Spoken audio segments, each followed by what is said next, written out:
And hello, I'm back. See, it wasn't even that long, was it? Okay, so we just talked about those, the lockpick um, system in the game. Also, crates. You might know that I created a crate system in the game. And I'm going to share a few crates with you. And in the seeding process, crates show up randomly. I love random things. I know you guys do. But the crate system I created, that these are called, you're going to learn about things called master tokens. Master tokens have dual sides. That's called master tokens. And your mystery chambers have this too, another master token. See how they have two sides, same thing. And our secret rooms have master tokens. See, they're all just the same side. Okay? And so what you do is um, the master tokens go into the bowl or mug or bag, whatever you're going to use for the seeding process, and then crates randomly appear. And you're wondering, okay, well, what is inside of crates? I'm going to share a few with you. I'm not sharing mystery chambers. I want you to be surprised by those. They're very, very fun, but you have to be a very daring crusader to enter into one of those chambers because anything can happen, and I'll leave it at that. So what happens if you break open a crate? Remember, prototype stuff here. Break open a crate, you can maybe find 500 gold, or a black rock viper is going to bite you for 3 damage. There's a lot of different stuff inside crates. Some of the stuff will surprise you. So, and you remember the black rock viper? I showed this guy, like, it's all over Avalon. So that's some of the crates in the game. It's a really fun mechanic. And those are another thing. You're going to put those into a cup. You're going to when you enter into one of the chambers in the dungeon, you're going to dip your hand in, pull out a crate, like you're breaking it open to see what's inside. You select the hero to do that. You saw these, I believe, right? There's the raid tokens when a minion raids. And then, mining. So when you're before a game, this is something that we should talk about real quick. Put you down here. There's 8 mining sites all over the dungeon, and I'm trying to find one here for you. I know there's one right around here. Here we go. Okay, see that right there? That's a mining site. So before a game of Dungeon Crusade, you're going to take the 8 tokens, shuffle them so it says unexplored. You're going to place these on those, okay? On all those sides, or all the sites. Either Albus or Hero can go up to one and reveal one, to explore. So basically there's 4 mining sites and 4 that are just going to say it's not a mining site. So a Hero or Albus must go up, turn over the token, and you have found mining site C. However, these might be named, because I was talking to some backers and they would like to have some names, and that's a very easy, that's just an edit, before we go to print. So we might, name all our 4 mining sites. So like right there, we have found mining site C. So what you would do is if one of your heroes has a pickaxe, you can go over here and you have to roll a D3. Like for one of your actions, you would roll a D3, and so you say, I'm going to mine, and you come over to the C deck, the C mining site, which is right here. And then, so say let me get a die here. I hope you're enjoying learning all this. I don't think we talked about this much. So say we rolled 2. Okay, so this is like the hero, hitting the ground to mine. So you go over to C, and you found dirt and pebbles. So 2, you would draw another one. You found some Zultanite. So for your second action, you can say, I want to mine again. Guys, I told you, this game is not complex. It's simple game mechanics. Okay, so 3. Come over here, you're going to draw 3 cards. You found some moonstone. That's your first strike. Pebbles and dirt, and another pebbles and dirt. There's only, I think there's 14 of those in there, and this is not shuffled.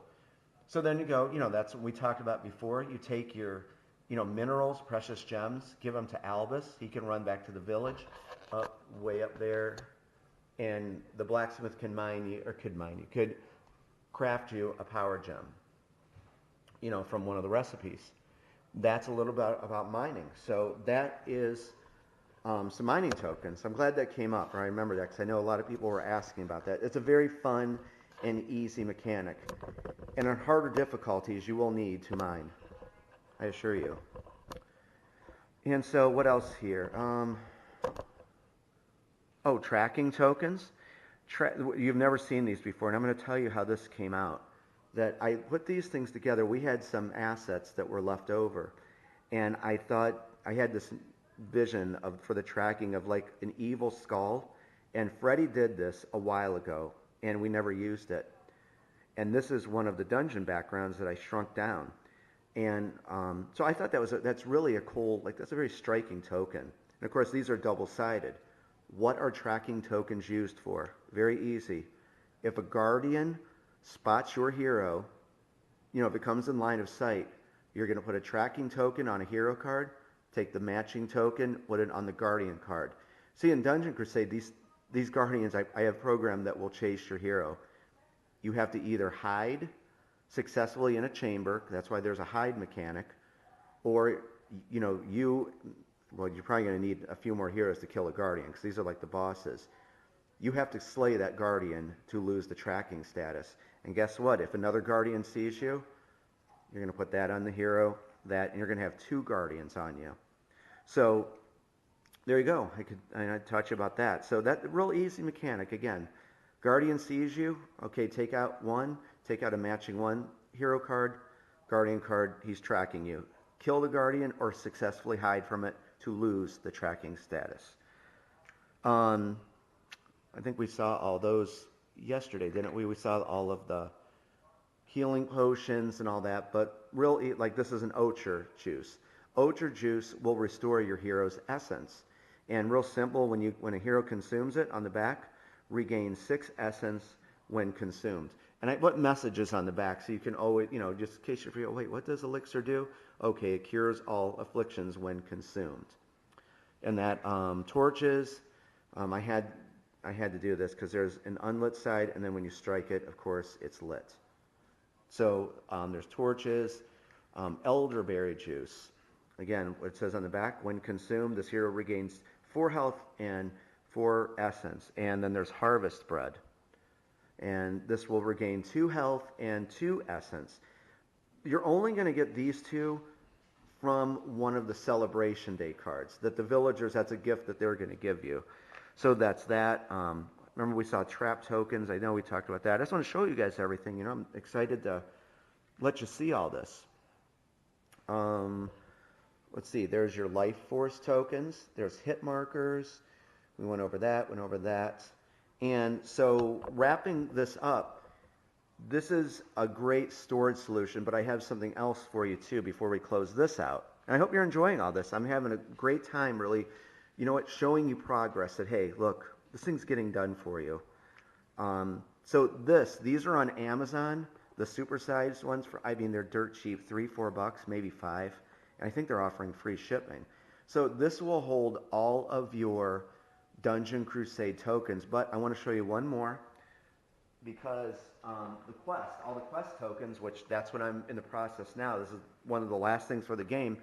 I'd recommend to get a small one. And let me show you what's in here. This here, can you see that? Remember I showed you the Heroes versus Monsters yesterday? You can put all your tokens. And you know what? Wait, let me say something. These things were going to be a little bit smaller.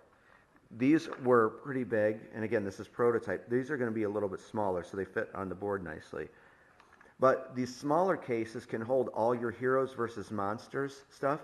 It could hold all of your dice, your clips for your hero cards, and all the quest items, which we're going to be getting to. So, with a combination of like a small one like this and this larger one here, there you go. Look at it. There's all your Dungeon Crusade stuff in these 2 plastic things, which I think is pretty nifty. Okay, so here's what we're going to do. I'm going to do a really cool reveal coming up, and you know what? How about this? Maybe you guys don't know this. How do you beat Dungeon Crusade? I don't think anyone's ever asked that before. Why don't I teach you how you can beat, or how do you beat a scenario in Dungeon Crusade and reveal we're going to lead up to the scenario with that. So I'm going to stop this. Enjoy this video. I'll be back very soon. Let me teach you how to beat Dungeon Crusade. I'll talk to you in a few.